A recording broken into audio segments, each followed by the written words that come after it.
आज की कहानी चरित्र। हर बार बहू गलत नहीं होती है। कई बार घर के बड़े भी नहीं समझना चाहते।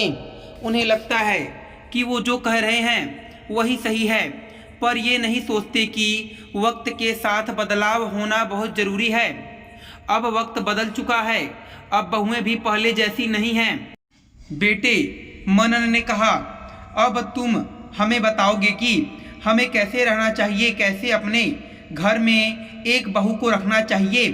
वाह बेटा, अभी तो शादी हुए 5 महीने भी पूरे नहीं हुए और अब तुम हमें समझाने लगे हो। तुमसे ज़्यादा दुनिया देखी है हमने, तुमसे ज़्यादा दुनियादारी का अनुभव है हमें। पापा, ईश्वरलाल जी ने कहा। हाँ पापा, मैं जानता हूँ कि आपको दुनियादारी का अनुभव मुझसे ज़्यादा है, पर आप लोग भी समझो ना, आप जो कह रहे हो वो संभव नहीं है। आखिर बहू भी इंसान है, कोई मशीन नहीं है कि दिन भर बस काम में ही लगी रहेगी। मनन ने समझाना चाहा। अरे वाह बेटा, बहू का काम करना दिख रहा है तुझे। मेरी माँ भी तो लगी रहती दिन भर काम में। मेरे लिए कौन आता था उस समय? क्या मैं इंसान नहीं थी? अचानक माँ सरला जी भी बीच में कूद पड़ी। मम्मी, आप भी कौन सी बातें लेकर बैठ गई हो? आपने जो किया हम उसका सम्मान करते हैं, लेकिन अब आप बहू की स्थिति भी तो समझो। आप सिर्फ घर का सारा काम करती थी, जबकि आप उम्मीद करती हो कि बहू जॉब करते हुए घर का सारा काम करे। भला जॉब के साथ वो घर का सारा काम अकेले कैसे कर पाएगी? कुछ तो छूट दीजिए उसे भी, मनन ने कहा। तो नौकरी करने की इजाज़त दे रखी है, वही बड़ी बात है।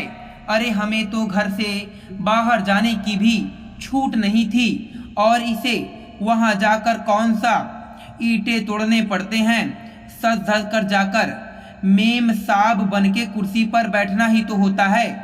बस सब जानते हैं हम लोग की सरकारी काम कैसे होते हैं, उसमें भी काम करने में मरी आ रही है इसको। मम्मी, तुमसे तो बस ये उठपटांग बातें करवा लो। किस तरह की भाषा बोलती हो आप?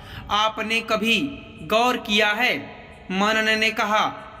हाँ बेटा, पत्नी के आने के बाद अब अपनी माँ को संस्कार भी तू ही सिखाएगा।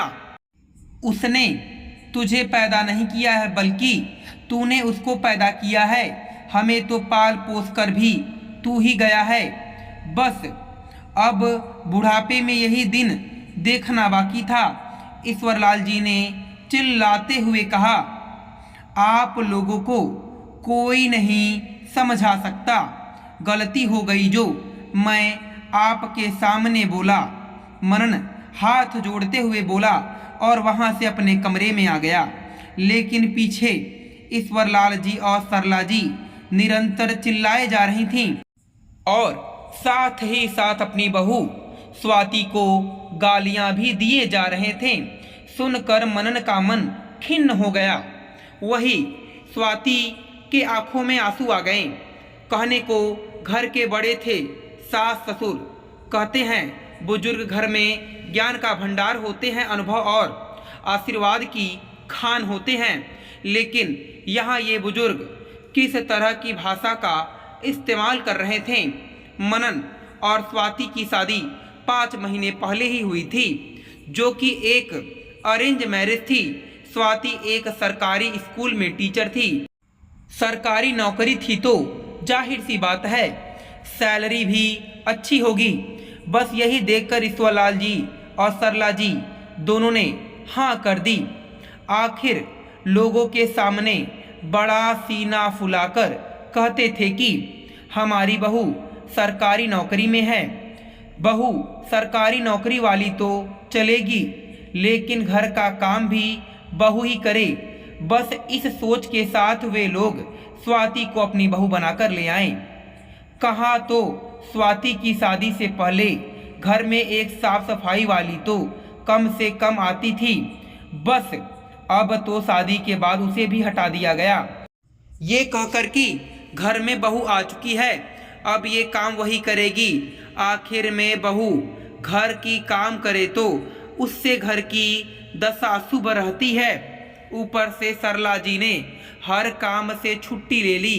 अब तो वो रसोई में आकर झांकती भी नहीं थी। ऊपर से काम में मीन मेख निकालने का काम, और ईश्वरलाल जी और सरला जी दोनों ये उम्मीद करते थे कि स्वाति ही घर का सारा काम करे। सुबह 4 बजे उठे, घर का सारा काम करे, साफ सफाई करे, सबका खाना बनाकर स्कूल जाए और वापस आने के बाद दोबारा काम में लग जाए। स्वाति ने शादी के 1 सप्ताह बाद ही कामवाली लगाने के लिए कहा था। उस पर सरला जी ने जवाब दिया था, अरे तुम्हें कौन सा पूरा काम खुद करना पड़ता है?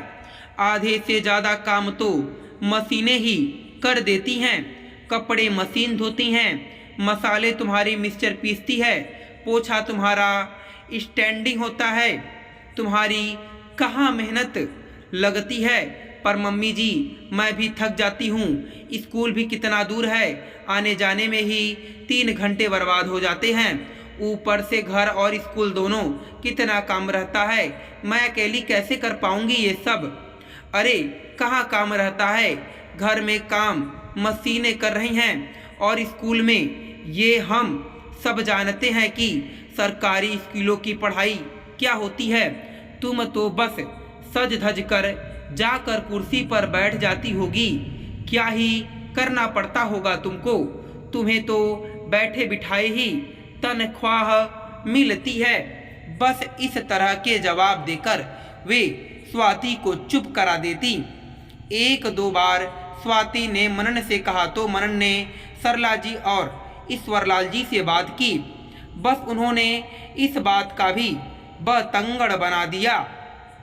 ये लो, आते ही उसने अपने पति को अपना गुलाम बना लिया। जो यहाँ हमसे पूछने आ गया घर में कामवाली लगाने के लिए, बस इसलिए पैदा किया था तुझे हमने। तेरी बीबी को इतना सा काम करने में जोर आता है क्या?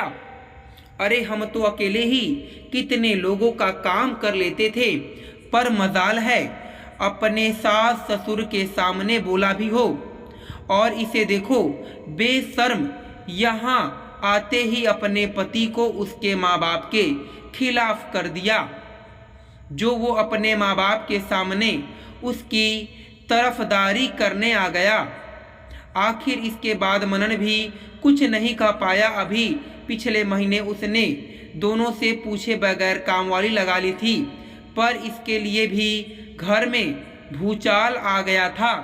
कामवाली को तो उन्होंने टिकने ही नहीं दिया था।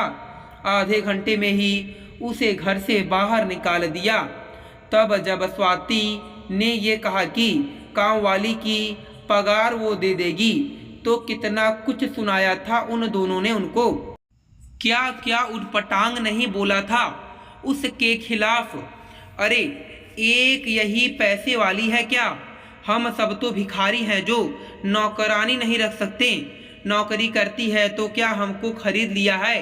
अरे खूब घूमती ऐसी नौकरी करने वाली।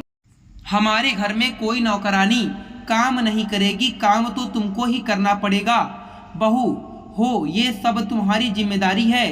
तुम्हें किस लिए लाए हैं हम इस घर में? इसके बाद तो उन्हें जहां मौका मिलता बस वही रिश्तेदारों और पड़ोसियों के सामने भी बहू के खिलाफ उटपटांग बोलना शुरू कर देते। लेकिन अब तो मनन और स्वाति दोनों तंग आ चुके थे। दोनों को ही नहीं समझ में आ रहा था कि इन लोगों को आखिर समझाएं तो समझाएं कैसे। आखिर घर के बड़े हैं, लेकिन फिर भी समझाने का नाम नहीं ले रहे हैं।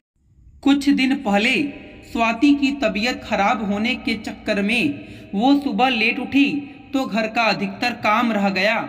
इस बात में भी घर में हंगामा हो गया।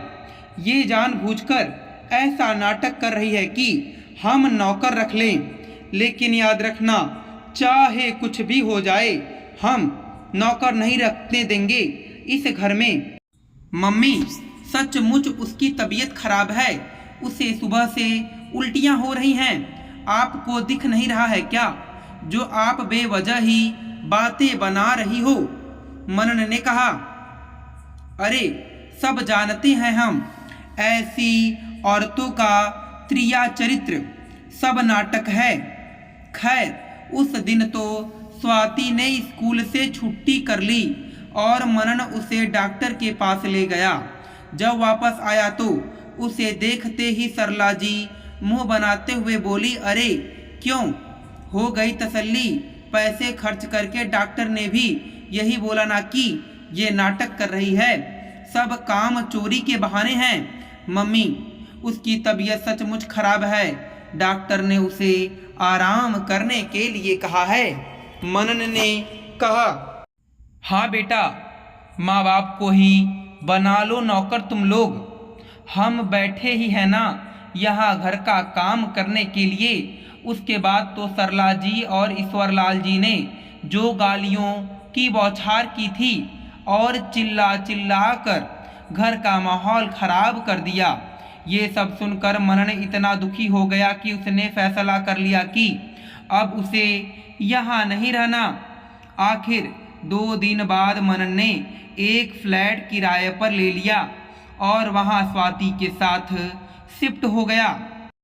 अब तो आलम ये था कि उनके पीछे इधर सरला जी और ईश्वरलाल जी आए गए सबके सामने अपने बेटी बहू की बुराई करते रहते कि कैसे वो लोग उन बुजुर्गों को अकेला छोड़कर चले गए। लोगों की हमदर्दी भी उन लोगों के साथ होती। आखिर बुजुर्ग माता पिता हैं तो हमदर्दी उनके साथ ही होगी। पर ये कोई नहीं सोचता कि किस तरह की भाषा वो इस्तेमाल करते थे या किस तरह की परिस्थितियाँ उन लोगों ने जानबूझकर अपनी ही टेक में बना दी थी। दोस्तों, मैं उम्मीद करता हूँ कि आपको यह कथा पसंद आई होगी। फिर मिलेंगे आपसे अगली कथा में। आप सभी का धन्यवाद।